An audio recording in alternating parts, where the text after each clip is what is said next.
Hello, जय हिंद। जब भी एडवांस मैथ के ज्योमेट्री का या मेंसुरेशन का कोई भी सवाल आता है तो बहुत सारे स्टूडेंट को बहुत प्रॉब्लम होता है। और मैं जहां तक समझता हूं कि ये जो समस्या है करीब करीब 60-70% स्टूडेंट का है कि एडवांस मैथ में उनको थोड़ा ज्यादा प्रॉब्लम होता है। अगर मुझसे ये पूछो कि आखिर ये इतना प्रॉब्लम क्यों होता है तो उसका बस एक ही वजह है। ऐसा नहीं है कि आपको बहुत ज्यादा हार्ड क्वेश्चन कॉम्पिटेटिव एग्जाम में देखने को मिल जाता है, पर एडवांस मैथ जो होता है वो आपसे बेसिक अप्रोच, बेसिक कॉन्सेप्ट और साथ में बहुत सारा प्रैक्टिस मांगता है। अगर आप प्रैक्टिस उस पर नहीं करेंगे तो आपको एग्जाम के टाइम में उसमें कॉन्सेप्ट कौन सा यूज होगा उसका आइडिया नहीं लग पाएगा। घर में उसी सवाल को आप बनाओगे तो बन जाएगा, एग्जाम में आप बनाओगे तो आपसे सवाल बनाने में या तो बहुत ज्यादा समय ले लोगे या तो आप उसे छोड़ के आओगे। तो आइए, हम एक सवाल ऐसे ही है, बच्चों ने भेजा है, तो आज हम इस सवाल को डिस्कस करेंगे। और बहुत 1 सेकेंड का सवाल है। इस तरह के सवाल जब आ जाए आपके एग्जाम में तो आप बहुत जल्दी इसको बना दोगे। इसमें कुछ करना नहीं है, बेसिक अप्रोच ही है, लेकिन प्रैक्टिस मांगता है तो आपको बार बार प्रैक्टिस करना है। अगर आप मेरा सजेशन मानो कि एडवांस मैथ को कैसे ठीक किया जाए, तो मैं बस यही कहूंगा कि आप बेसिक चीजें जो होता है उसका फॉर्मूला, जो उसकी प्रॉपर्टीज है, उसको आप बहुत अच्छे तरीके से ध्यान में रखिए और साथ में खूब सारा सेट मारिए, बहुत प्रैक्टिस करिए। सवाल जो नहीं बनता है टीचर के साथ डिस्कस करिए, दोस्तों के साथ डिस्कस करिए।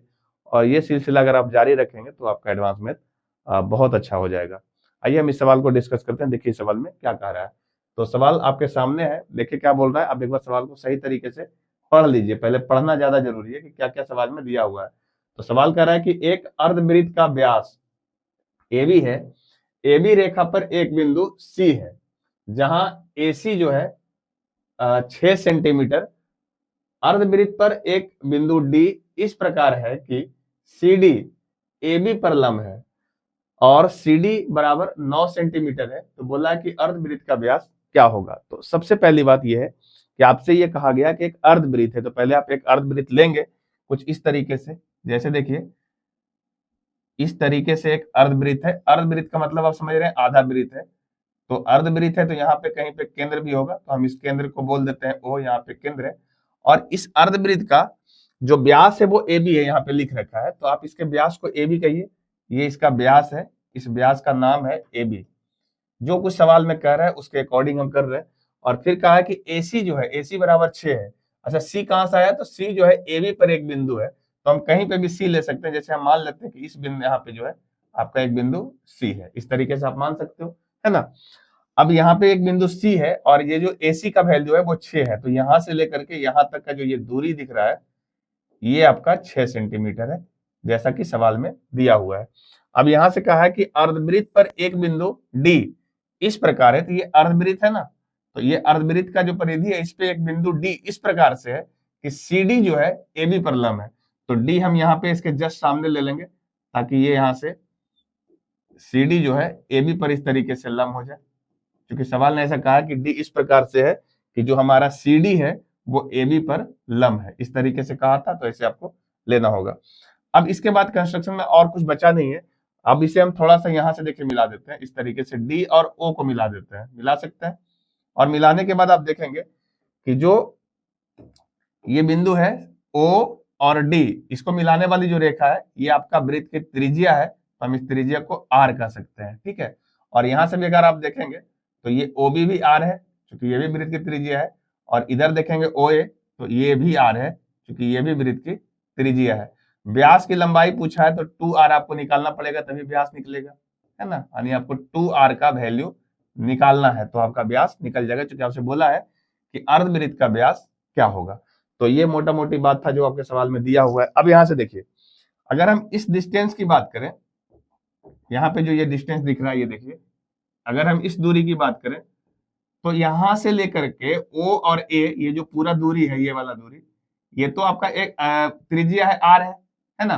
तो R में से 6 चला जाएगा तो ये वाला दूरी बच जाएगा, तो हम यहाँ लिख देते हैं R-6, ठीक है।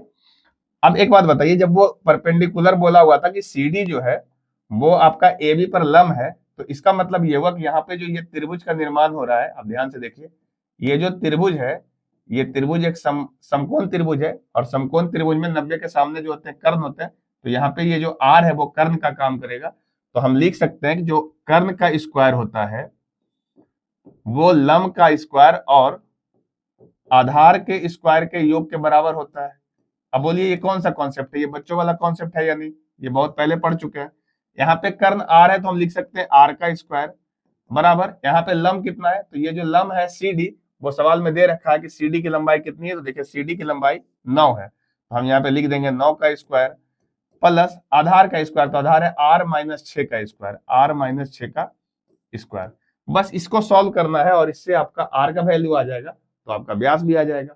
अब इसको आप सॉल्व करिए, बहुत आसान इसको सॉल्यूशन करना है, बहुत मुश्किल तो है नहीं। देखिए अब यहां से हम ये कह रहे हैं कि आर स्क्वायर बराबर, ये 9 का स्क्वायर करोगे तो 81 आ जाएगा, प्लस यहां से देखो a माइनस बी का होल स्क्वायर है, तो कहेंगे आर स्क्वायर प्लस 36 और माइनस 12r, 2ab होता है तो 12r आ जाएगा, यहाँ से आर स्क्वायर कैंसिल हो गया। अब ये 81 और 36 जुड़ जाएगा, 12r को उधर भेजिएगा तो r का जो वैल्यू आ जाएगा, यहाँ से देखिए 6 और 1 7 और 8 3 11, 117 बटा ये जो 12 है वो नीचे आ जाएगा। अब इसको आप जब सोल्व करेंगे तो ये r का वैल्यू आया, हमसे पूछा है कि व्यास कितना होगा, तो व्यास 2r होता है, r का दुगना, तो हम कहेंगे 2 मल्टीप्लाई 117 बटा 12, तो ये 2 जो है इससे 6 बार में कट जाएगा। अब आपको क्या करना है, 117 को 6 से भागा दीजिएगा तो आपका उत्तर आ जाएगा। जैसे हम 117 को 6 से भागा देंगे तो देखो एक बार में लगेगा, तो यहाँ पे 5 आ गया और ये 57 हो गया। अब आपका 9 छक 54 होता है, तो ये 19 आ जाएगा। ऑप्शन चेक करोगे तो आपको ऐसे ही पता चल जाएगा, 19 दशमलव कुछ आएगा और आपके ऑप्शन देखिए एक ही है 19.5, तो इसको आप सॉल्व करिए, 19.5 ही आना है, 19.5 सेंटीमीटर, यही इसका सही उत्तर होगा। और आप देख लीजिए ऑप्शन में आपका मैच भी कर रहा है ना, तो हम ऑप्शन से ही मदद लिए थोड़ा सा कि 19 आया तो फिर आगे हमने भाग दिया ही नहीं है। 19.6 सेंटीमीटर इस अर्धवृत्त का व्यास आएगा। तो ये बेसिक कॉन्सेप्ट से ही बना है, इसमें ऐसा कुछ करना ही नहीं है। आपको समझाने के लिए थोड़ा सा हम चीजों को और एक्सप्लेन कर देते हैं, थोड़ा सा लंबा हो जाता है, पर उसका मकसद सिर्फ यही है कि आपको समझ में आ जाए, है ना। बाकी जब आपका प्रैक्टिस रहेगा आप चीजों को कर पाएंगे, आपको किसी को बताना नहीं रहेगा, एग्जाम में सिर्फ आपको बना के आंसर लाना होगा, तो आप कई स्टेप इसमें खाओगे और बहुत आसानी से जल्दी से बना के आ जाओगे। तो ये था आज का सवाल। अगर आपका भी कोई ऐसा सवाल है तो आप भी हमारे व्हाट्सएप पे भेज सकते हैं और जो इसका सही सॉल्यूशन होगा वो आपके साथ हम डिस्कस करेंगे। अगर आप चैनल पे नए हो तो चैनल को जरूर सब्सक्राइब करिए, आप थोड़ा सपोर्ट करिए सो डैट कि थोड़ा चैनल पे सब्सक्रिप्शन बढ़ेगा तो थोड़ा काम करने में भी अच्छा लगता है और लोगों को मदद करने में थोड़ा सा अच्छा लगता है। जिस तरीके से आप लोगों का सपोर्ट होता है, तो चैनल को सब्सक्राइब करिए, थोड़ा बच्चों में शेयर करिए ताकि और बच्चों का जो सवाल है उस भेज सके, लोगों का मदद हो सके, यही हम चाहते भी है। और हमारे चैनल पे ज्यादातर यही कोशिश होता है कि आपके सवालों को डिस्कस किया जाए। चलिए मिलते हैं किसी और वीडियो में, तब तक के लिए जय हिंद।